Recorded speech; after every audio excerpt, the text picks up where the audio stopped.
These children cannot speak. No one knows what's going on inside their heads. They're autistic.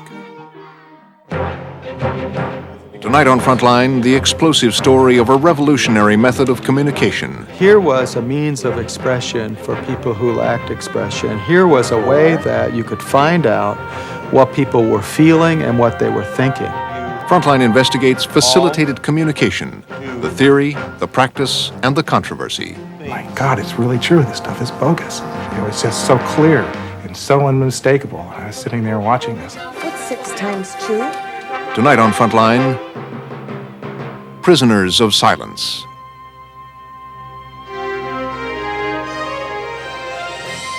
Funding for Frontline is provided by the Corporation for Public Broadcasting and by annual financial support from viewers like you. This is Frontline.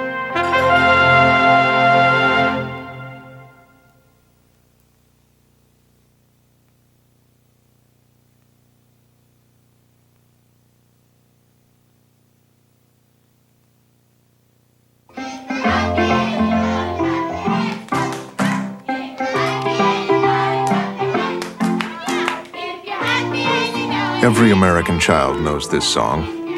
They can feel happy, and they know what it is like to feel happy.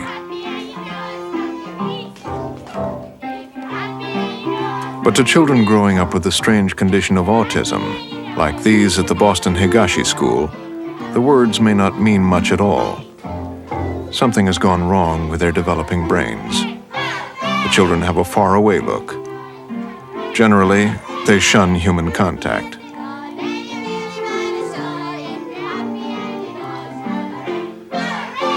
The mysterious condition of autism affects close to 400,000 Americans. Most have little or no speech. 80% are mentally retarded. While the condition can be treated, there's no cure. Any two numbers are multiplied by? Until 3 years ago, this was the generally accepted theory of autism. But then a radical and controversial new technique called facilitated communication took America by storm. Today, thanks to facilitated communication, Jeff Powell, once written off as profoundly retarded, sits in class doing algebra. Okay, foil.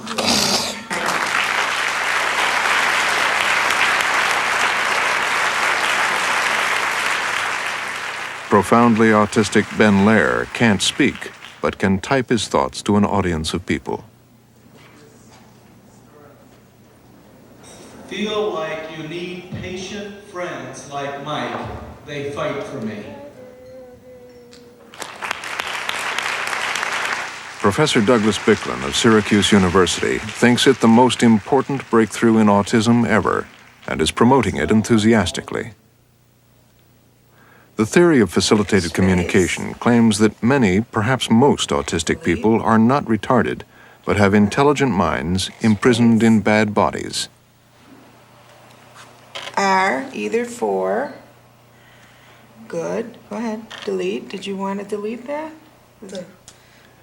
Bicklin argues that autistic individuals, like Ellen, have many things to say, but are unable to say them because her body will not do what her mind wants.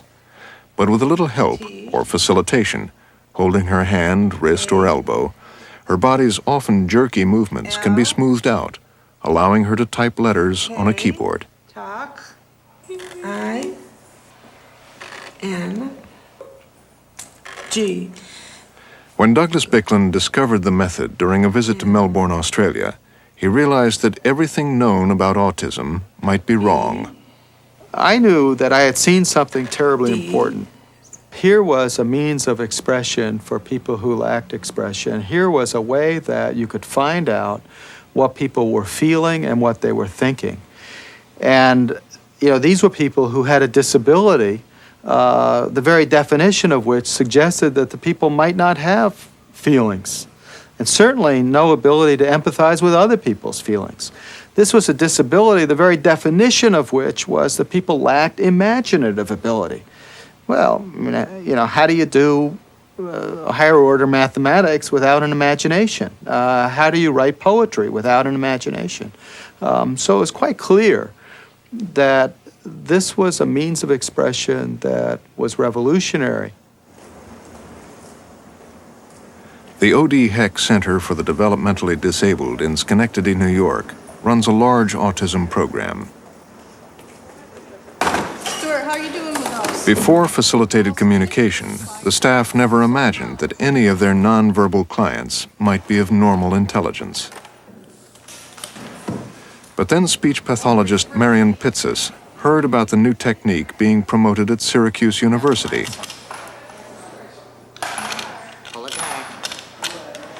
Together with her colleague Jimmy Maruska, she went to find out how it worked. Very good. What's inside? What are you going to get? 3 of us went for the training first, and we rapidly trained everyone in our program, all 3 shifts, and had many, many clients typing at varying levels and with varying degrees of success, but it spread very, very quickly. I thought it was wonderful. At last, we were going to help these people communicate. We would find out what they really understood. What's going on? Huh? Before, they were just another person that I was helping with and teaching them some basic skills to help them survive out there. But here along comes a person that can share their thoughts, that can talk to me, I can talk to them, we can have a conversation that's relevant. It was great. It was really super. I mean, you couldn't ask for anything more. All of a sudden, these people that we always treated as low functioning were right up there with us. Ray Pagliari, the director of the autism program, realized the enormous implications of the typed messages his clients were now producing. I was thinking that certainly a large number, if not all of the folks that we were working with, may in fact have normal intelligence. Very nice. I mean, we had people typing sentences, paragraphs, the like. We were thinking here we were going to redefine the whole notion of what autism is all about. We trained the rest of our staff, okay? We literally were encouraging people to work with everybody in the program. We were training as many people as we could, training people out in the community. I mean, we were excited. We looked at it as literally a breakthrough technique. So did the media. Prime Time. Now from New York, Diane Sawyer. And now a story about hope. For decades, autism has been a dark mystery, a disorder that seems to turn children in on themselves, against the world. Tonight, however, you are going to see something that has changed that. Call it a miracle, call it an awakening. Word of the new miracle of facilitated communication spread rapidly. Parents told teachers, and teachers told parents.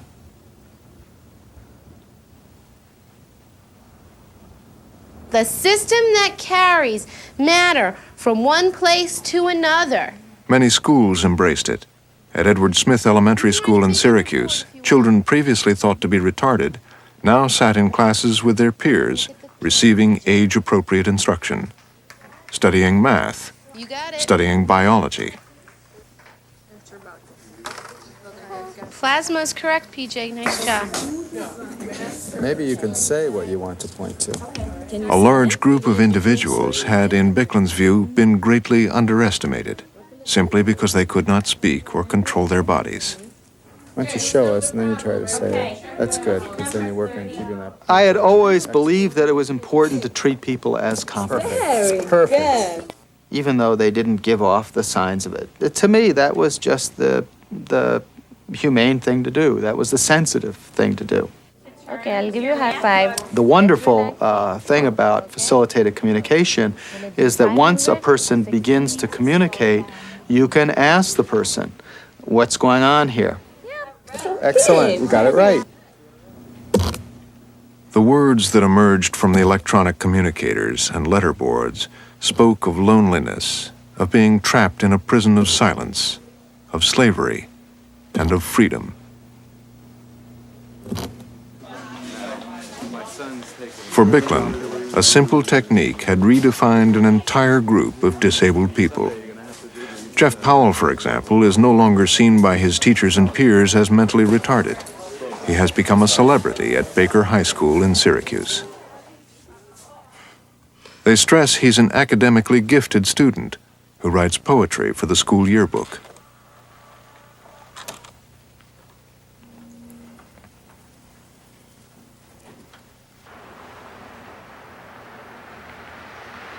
But some people had their doubts about facilitated communication.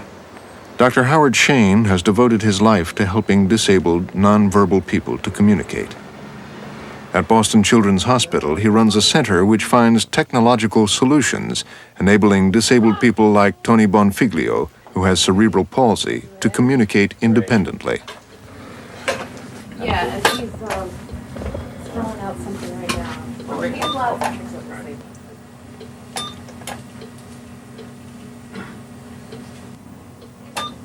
We have this saying in our center that no person is too physically disabled to be able to communicate. The slightest movement, a winking of an eye, moving of an eyebrow, sipping and puffing on a switch, on a straw would control a switch. Finding that subtle movement is all you need to be able to control the technology.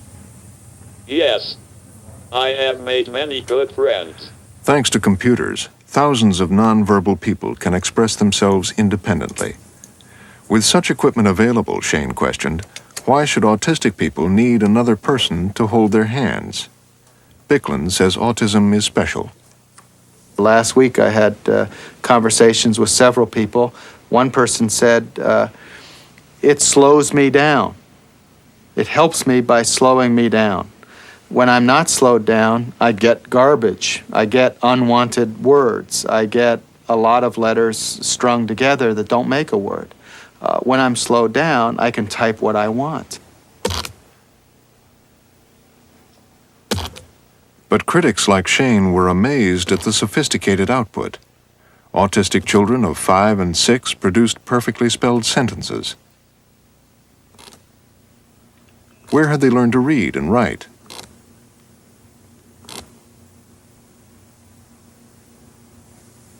A difficult question had to be faced.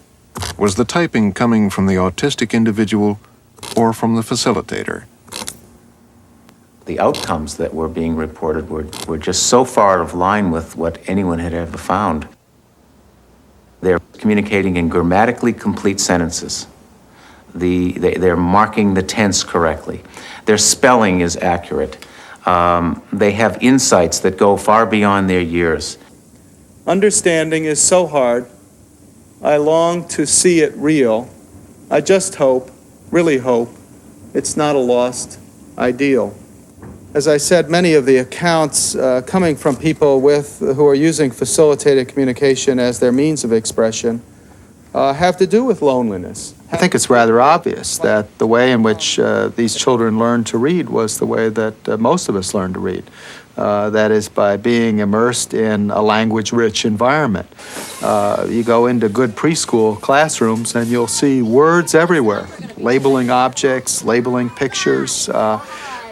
You look at Sesame Street. We're introducing words, we're giving people whole words, we're also introducing them to the alphabet. On the other hand, having said that, it does seem to me that there's something unusual going on here when you see a number of children with autism who seem to have precocious ability. That is, they know a lot of words, and very often, quite long words.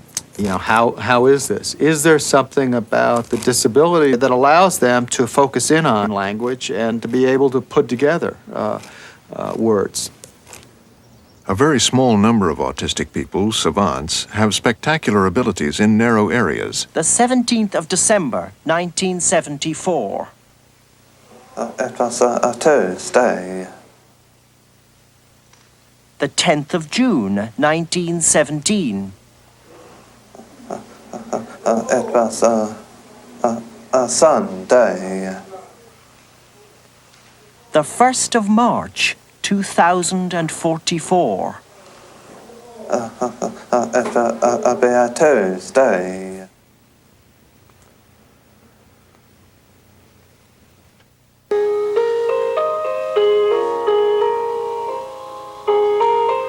Noel only needs to hear a tune once, and he's able to play it.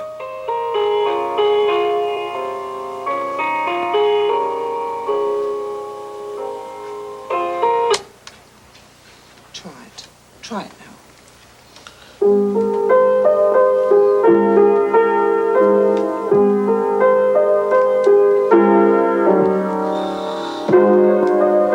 If such astonishing abilities existed for music and math, why not for literacy as well?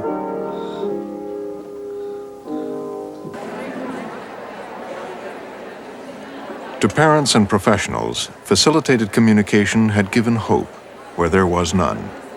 They flocked to Syracuse by the thousand to learn from Douglas Bicklin and his staff at the newly founded Facilitated Communication Institute. Welcome to the 1993 Conference on Facilitated Communication in Syracuse, sponsored by the Facilitated Communication Institute at Syracuse University.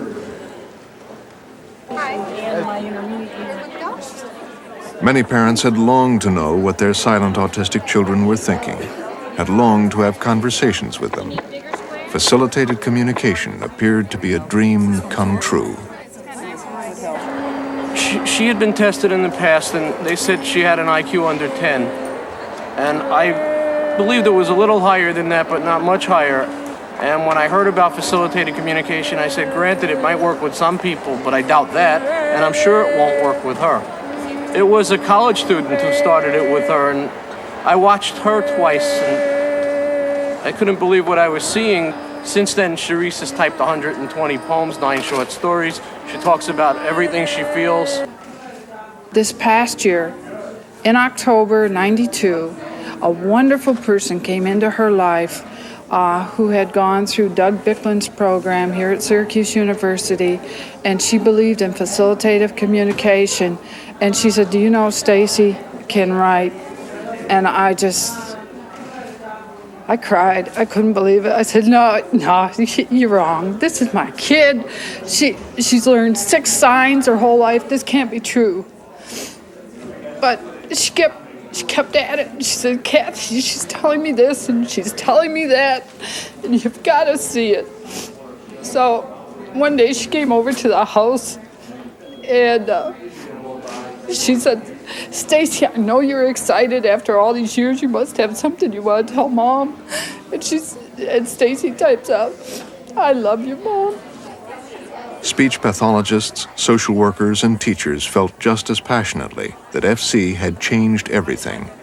It's changed the theory of autism alone, and that's pretty significant because what we've known as autism is almost completely different. It's almost like the label or term itself needs to be redefined, because there are certain words that are under autism, under the DSM-3. There's this, and this. Well, we find that once we open this world for the kids, they are social now, they are appropriate, they do have language, they do understand. Lead.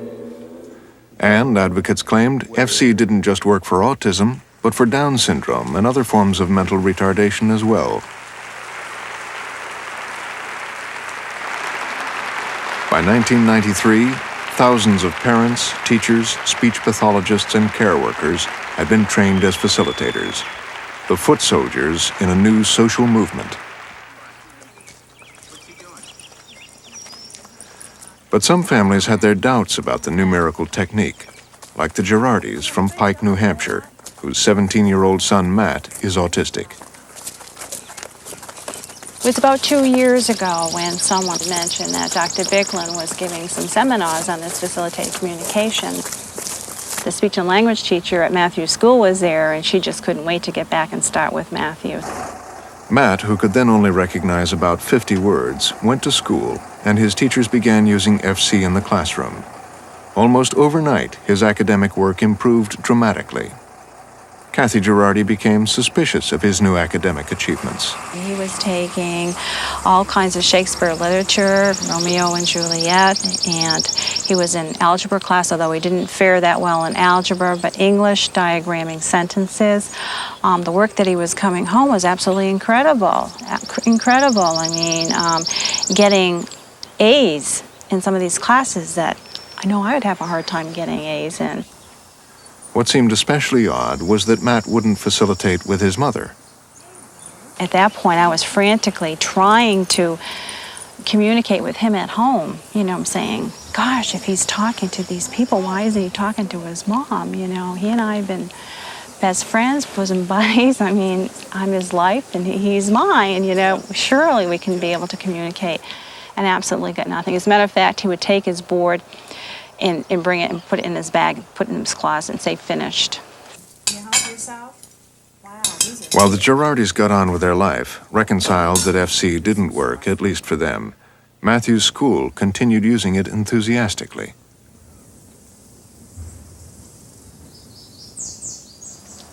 One day at school, Matthew and his facilitator, special education teacher Susan Rand, had a conversation.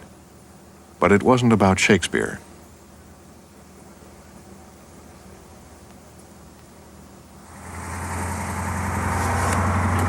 Later that day, Susan Rand wrote down the conversation and reported it to the authorities. She handed me a piece of paper, actually 2 pieces of paper, and said these are the things that he said. And I just scanned through the paper, and I was just in shock of some of the language that was on the paper. And I said, it's impossible. It's absolutely impossible. And it was at that point she made it very clear to me that this was real. It was real, that they had a warrant from my husband's arrest. And they were going to send Matthew to the hospital for an exam. They were telling me that Matthew may have to go to a home, and a foster home. And I told him, I said, there's no way he's going to go to a foster home. I said, he hasn't been anywhere else except our home. There's no way he's going to go to a foster home. And I was told that I may have no choice in the matter. There may be no choice. And it was at that point that I realized I had no control. Jerry Girardi, a pharmacist at the Veterans Hospital, was working late that day and knew nothing of this until he arrived home.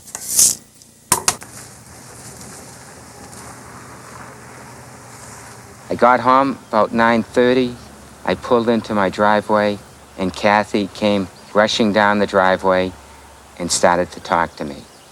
She immediately told me not to go into the house, that there was a warrant out for my arrest, that allegations were made that I had sexually abused Matthew, and I was not allowed near Matthew, nor was I allowed to go into the house. Forced out of his home, Jerry Girardi spent the next 6 months living at a friend's house, his family life destroyed because of the letters on the board. Despite the fact that there was no other evidence of abuse, the school, the social services, and the police all believed that the words had come from Matthew. Yet Jerry Girardi protested complete innocence. I told Kathy, there's got to be something wrong. It has to be happening someplace else. We have to call up the Autism Society in Washington and find out if they had any literature on facilitated communications and allegations of sexual abuse. When she called them up, they immediately sent us materials. And in these materials, it showed it was happening all over the country. There were cases in California, in Texas, in Georgia, in Indiana, in Oklahoma, in New York. The accused included parents, teachers, care workers. Some, like Jerry Girardi, had been forced to leave home. Some ended up in jail. Some parents had their children taken away. This is what happened last January to a family in southern Maine. Betsy Wheaton, a 17-year-old autistic girl, began using FC at school in 1992. One day, using a letterboard, Betsy and her facilitator wrote that everybody in her family, her father, mother, grandparents, and brother, were sexually abusing her.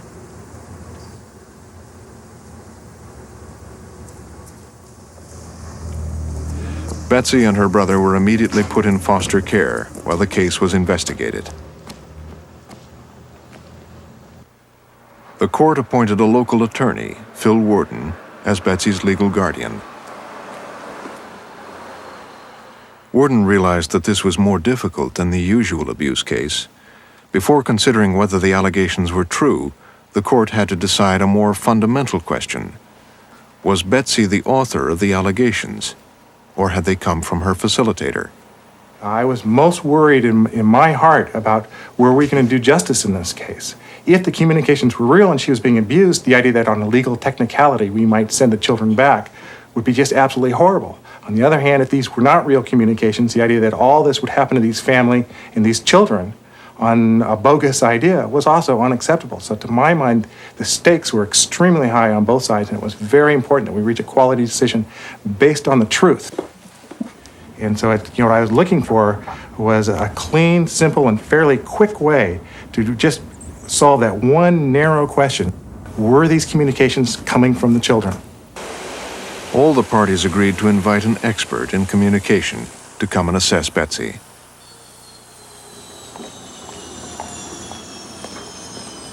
They chose Dr. Howard Shane from the Boston Children's Hospital. Must be Dr. Shane. How are you? Nice to meet you. Okay, folks, what I'm going to be doing now... Shane had devised a double-blind test like this to objectively determine who was authoring the messages, Betsy or the facilitator who transcribed the allegations. He showed both a series of pictures and asked them to type what they saw. Betsy, you sure you're looking at it? When both Betsy and her facilitator saw a picture of a key, the letters K-E-Y were typed. But Shane wanted to discover what happened if each saw a different picture. Okay. When Betsy saw a cup, she didn't type cup, she typed hat, what the facilitator saw. Here we go. Now take a look at this one. I want you to tell me what you see. Okay? When Betsy was shown a picture of a dog, she didn't type dog, but sneakers, what the facilitator saw. Okay. Okay. Want to take a look at that one? When Betsy was shown a boat, Now you, she didn't Betsy, type you take a boat, look at that one. but sandwich, what the facilitator saw. Okay, here's the next one. It was just devastating to watch because what you saw was the words being typed out were the words the facilitator had seen. And it was just so clear and so unmistakable. I was sitting there watching this and saying, my God, it's really true. This stuff is bogus. What I found was that whenever the pictures were different, I always received the typed message that was seen by the facilitator. So that was pretty strong evidence that not only was Betsy not communicating, but the messages were being absolutely, totally directed and authored by the facilitator. Come on, Betsy. Shane then tried a message passing test. He took Betsy out into the corridor and showed her an object out of sight of her facilitator. Come on. Betsy, now I'm going to show you something. Take a look at this. You take this. Now, what is that? Give it back to me.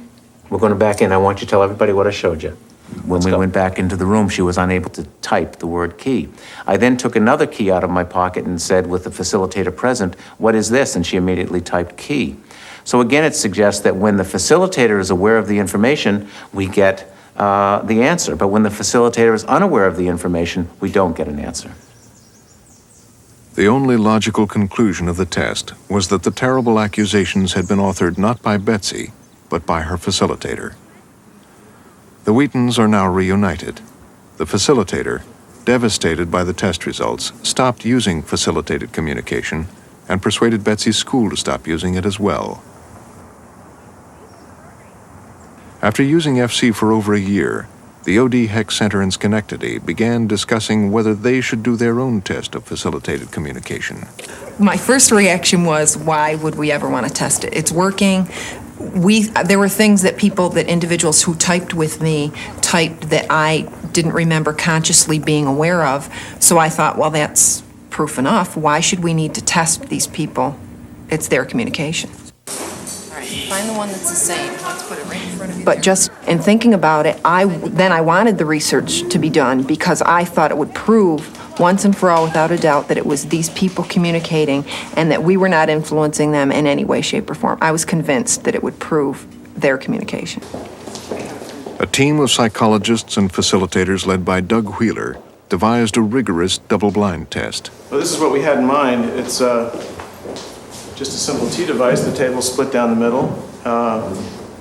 Myself as a researcher, I can stand back here, and I'm pretty much out of view of the The facilitator and autistic individual sat side by side with a screen dividing their visual field. Sometimes they were shown the same picture.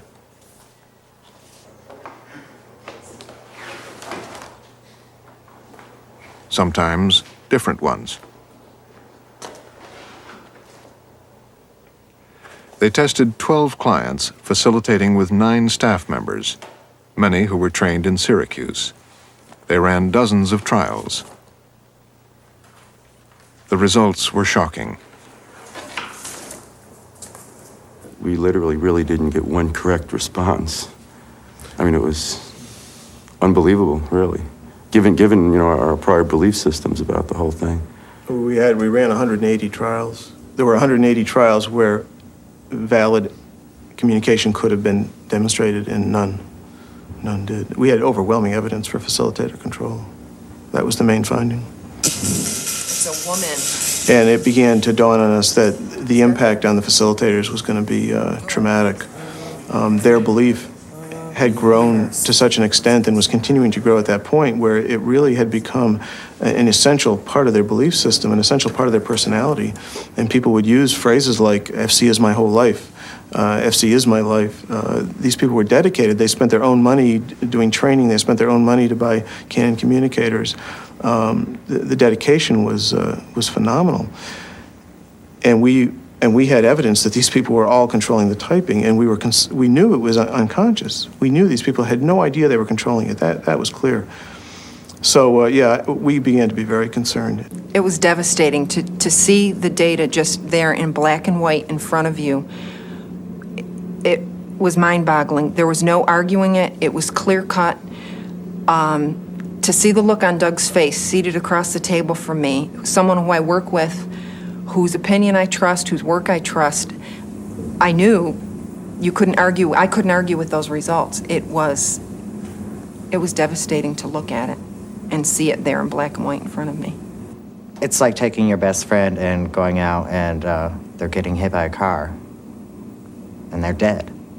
I had the same effect. It's just like going through the death process. I mean, all of a sudden you're slapped with this thing. It's not there. It's a belief. It's something that's ingrained in me. I believe this. I centered a lot of things around this. And now all of a sudden, no, it's not.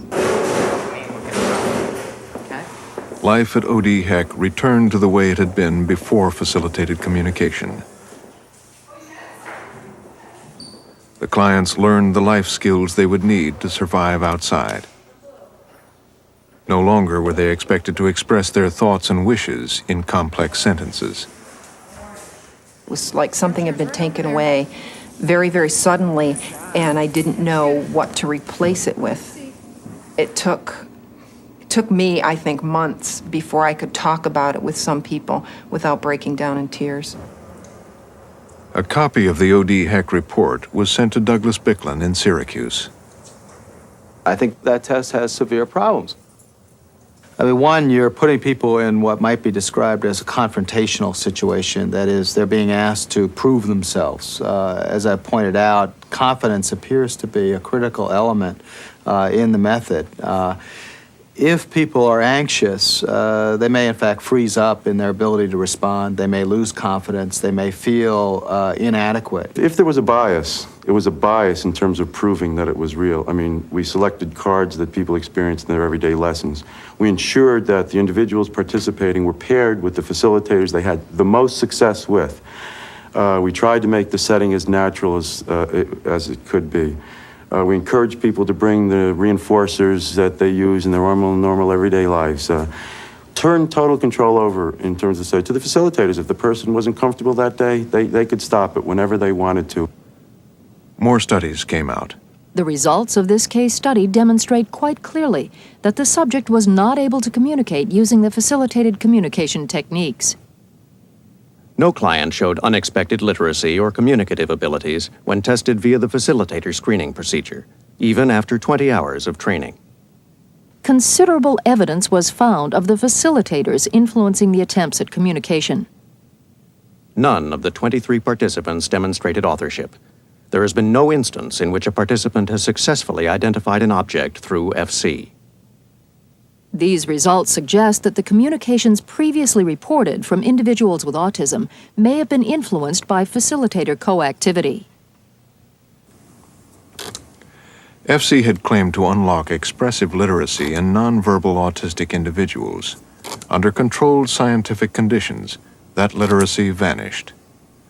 To date, over a dozen studies involving hundreds of children and researchers in 3 different countries have reported negative findings, but Bicklin remains unconvinced.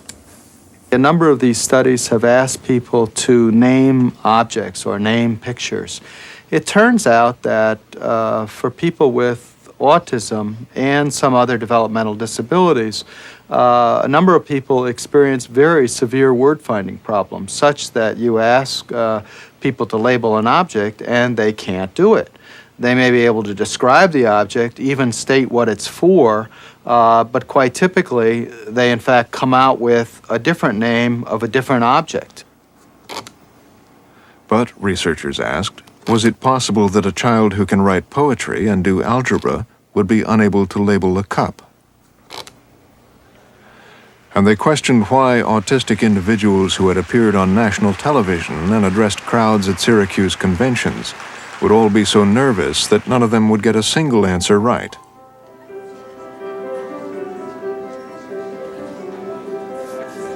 Despite mounting evidence, most supporters of facilitated communication, especially parents like Marianne Kalin, who wrote this song about FC, were undaunted. They had invested their hopes and dreams in FC and had their own proof that it worked, at least for their children. My validation that it was Stacy who is communicating came a few weeks ago. Now my husband has this attitude about her, and he's found out that if he does this, it absolutely makes her laugh. She just goes crazy. He wiggles his nose, so now when they greet each other, it's like this. And so now she's in love with Dad, and I've been trying to teach her how to type out Dad. And I will admit that, yes, I am taking her hand, and I am going D-A-D, and I'm, please, Stace, let's learn how to do Dad. And she won't learn Dad. But one day, Dad wasn't in the house, and she came home, and she's looking around trying to find out where he is. And so she goes, and she gets her board, and she starts pointing at the board, and I said, what do you want to tell me? What do you want to tell me? And she typed out, I-M-S-N-O-S.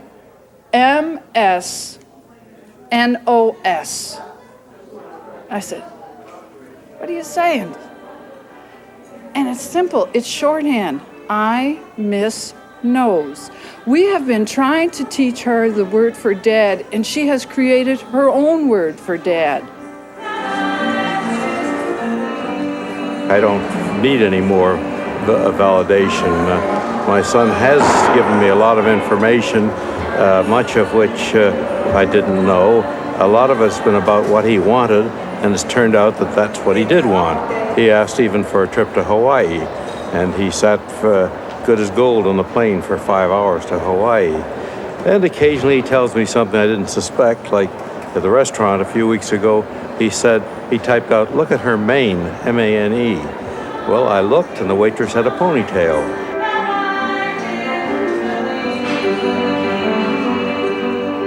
Parents' attitudes to the scientific studies were summed up in a statement typed by Jeff Powell and read by his facilitator, Sue Harns.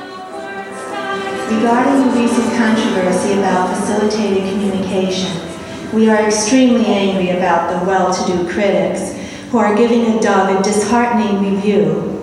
We are the ones saying the words, and we are questioning the expertise of you and your compassion for autistic students. And please encourage us and Doug to be able to become a part of your world and get the hell out of our world.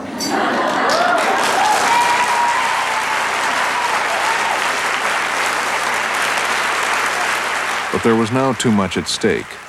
Whether FC was true or false had become a matter of great public interest. FC networks had been established in 38 states. Millions of dollars of public money were being spent providing facilitators in schools and adult centers. You got it, Michael. Nice job. Good. Plans were being made for people to take their facilitators to college and even into the workplace. All this had happened without any public debate. From public prosecutors to special educators, from social workers to parents, In their enthusiasm to adopt facilitated communication, they had chosen to overlook a number of things about FC that simply didn't make sense. Skeptics wondered how thousands of autistic people could have taught themselves to read and write just by watching television. And why should disabled individuals who can point by themselves need someone to hold their hands to type? Regret. And most significantly, they point out, why is it that most of the time, most of the autistic individuals are not looking at the keyboard? It's certainly true that a touch typist can type without looking at the keyboard. Connie Cesari, star graduate of the Catherine Gibbs School, can type 100 words a minute without looking. She has memorized the layout of the keys. But before starting, she registers her hands in a home position. This is her reference. Frontline wanted to see if she could type with one finger without looking.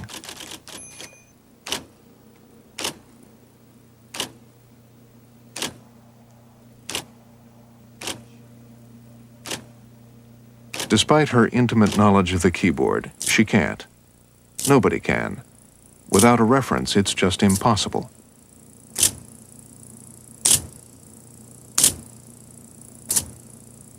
You can't be a one-finger typist and not look at the keyboard. You just can't get oriented. You don't have a home position. And when you watch children who are FC facilitated communication users, they may not be looking at the language board. Look at the board. But the facilitators are not taking their eyes from it. They're fixed on it. What's 6 times 2? Good. Okay, space. What's 12 times 12 plus 1? We carried the 1, remember? What's 12 plus 1? Excellent. Give me 5. Okay. Plus 1. We carried the 1, remember? Hi, how are you? What's 12 plus 1? What's 5 times 5? Doug Bicklin admits that typing without looking is impossible. So what's going on in the Syracuse schools? Put down 4. It's not good technique. It's very sloppy, and I think it really raises questions about that particular typing, and as well it should. And what we need to do is to harp on facilitators to monitor eyes. It's a lot for people to manage, but I think we have to do it. But does the Facilitated Communication Institute practice what it preaches? In the conference last May, Annegret Schubert, arguably the most expert facilitator in the world, gave a seminar on the importance of clients looking at the keyboard. Are able to work with less support. Is there anything you want to share with me about it? Yet minutes afterwards, she was in the corridor talking to a man with his eyes closed and a letterboard moving around in the air.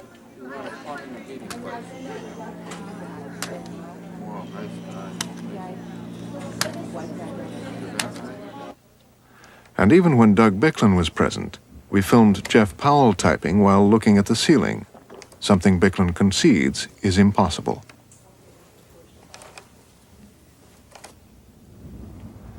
As Bicklin admits, this is a serious matter. If the autistic individuals are not looking, then the facilitators are effectively putting words into their mouths. Scientists in Australia had warned Bicklin of such dangers. This videotape especially concerned them. Rosemary Crosley, the founder of FC, is facilitating with a head injury victim in a coma to make a very important decision about where he will live. Because the man is in a coma, his head pointer barely moves throughout the taping. By drawing a line on the screen, it is easy to see that Rosemary Crosley is ever so slowly moving the board.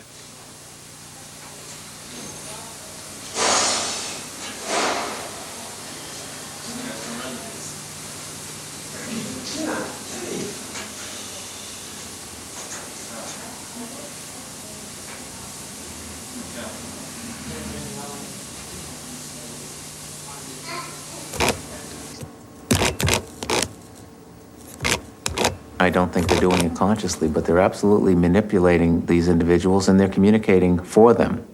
And I don't think that that's acceptable. I don't think that other people have the right to communicate for someone else. The scientific evidence suggested that far from unlocking the minds of autistic individuals, FC tapped the unconscious thoughts of the facilitator. The process, skeptics say, is not unlike what goes on with a Ouija board. As letters are built up, hypotheses are formed about what comes next.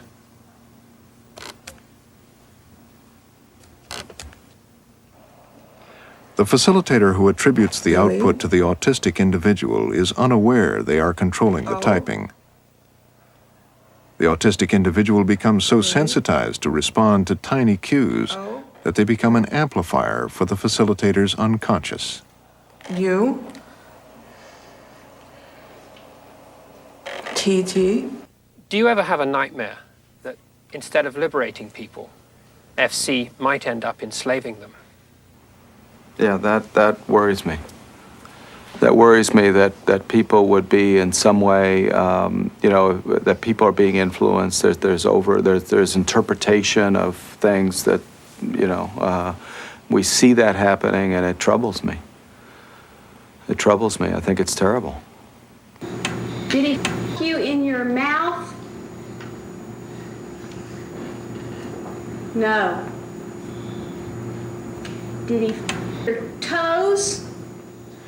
But what explains the high number of facilitated abuse allegations? While most courts have refused to accept FC as genuine communication, earlier this year, a judge in Wichita, Kansas, allowed a nonverbal autistic boy to give testimony through FC. Did he f your butt? Yes. Yes. Yes.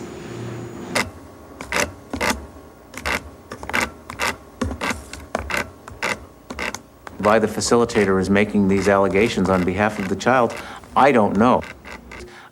Whether they've been abused themselves, I don't have any sense of that. Maybe they've been persuaded. If you look at the literature from Syracuse University, they're suggesting that 10%, make that 13% of the children in their initial study had alleged that they had been sexually abused. Now, if I attended a conference and I was told that 13% of the people in the initial study had been sexually abused, I'd go home and wonder, well, maybe my students are being sexually abused, so maybe the idea is being planted. Syracuse University is now in the position of having an institute dedicated to researching, teaching, and promoting a technique that all the scientific evidence says is not real. The university even has 7 students doing research theses on facilitated communication. A well-meaning social movement aimed at giving a voice to a group of disabled individuals has developed into a bitter controversy, which some critics have dubbed the cold fusion of human services. They ask why millions of dollars were spent on a technique without first proving it worked. And if unproven, why did thousands of autistic children waste precious years sitting in advanced classes instead of more appropriate education? These are also the questions families like the Girardis are asking. Families whose lives have been turned upside down by FC. After 9 court appearances, social services carried out a controlled test of Matthew, which proved he wasn't capable of authoring the accusations against his father. Last February, the prosecutor dropped the case, and the family was reunited to continue with their lives. The facilitator left the state, but the school continues to believe in FC.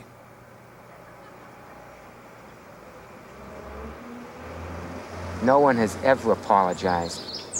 In fact, to this day, we still sense that the administration at the high school will never admit that they were wrong. They want to continue to say that facilitated communication is successful. If a new drug had just been discovered, it wouldn't be something that would be just thrown out into the market. It would take years of studies before this medication would be marketed. It's the same way facilitated communication should be treated. I mean, why should that be thrown out and people's lives devastated because they're trying it out on us guinea pigs? Go ahead. Go. I think a lot of parents are grabbing at straws and are hoping that facilitated communications is going to be the answer for them. And I think they've been blinded by it. And I feel for these people, these parents that believe in it, because I certainly can understand where they're coming from. But until we face it head on and do more scientific investigations of it, then these poor parents out there are gonna be in the dark over what's actually happening to their child. I know for myself, I wanted so hard to believe that it was real that I wasn't able to listen to objective thinking about it, because it grabs you emotionally right here, and once you're hooked, I mean, you are hooked. I don't think I was capable of rationally thinking about it, because I had clues even before we did our study that there was facilitator influence taking place in other places. People had done studies in Australia, and I said, oh, that doesn't happen here. We aren't using it the same way. We aren't holding letterboards in the air. We have them down on the table. So therefore, that limits the influence that could be taking place. Well, I was dead wrong. It was amazing to me to see how willing people are to abandon their beliefs and adopt a new belief without verification, and do that virtually overnight. Because it happened to myself. And when I think back on it, if I had just thought about the literature on autism and thought about the studies I was familiar with, I would have known that the phenomenon of FC was illogical, that it probably couldn't exist. But I was so caught up in the emotionality of it, and it just taught me a lot about human nature. Despite everything, Douglas Bicklin and the Syracuse Facilitated Communication Institute remain committed to FC. They believe that time will prove them right. I don't say I'll refuse to accept any amount of evidence. I've never said that. What amount of evidence would you accept? John, what I've said is we already have some evidence that this is for real. I think the challenge is, can we demonstrate it for, each person who's using it? That's the challenge. It's very easy to fail in one's attempt to demonstrate something. It's usually more difficult to be successful. So it almost doesn't matter how many instances of failed studies we have.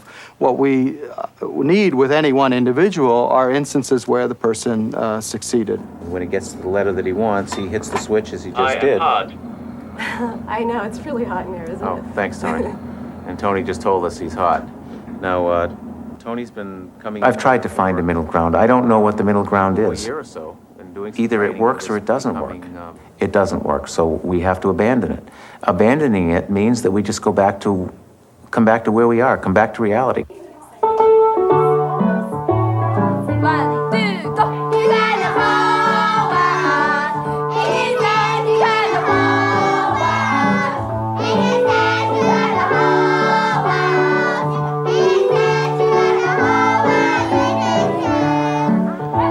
One day, the mysterious condition of autism will be understood, and researchers may find a cure. Until then, as the evidence against facilitated communication accumulates, a painful question remains: whether parents and those who care deeply about autistic individuals are choosing to see them as they would like them to be, rather than respecting them for who they are.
Funding for Frontline is provided by the Corporation for Public Broadcasting and by annual financial support from viewers like you. Frontline is produced for the Documentary Consortium by WGBH Boston, which is solely responsible for its content.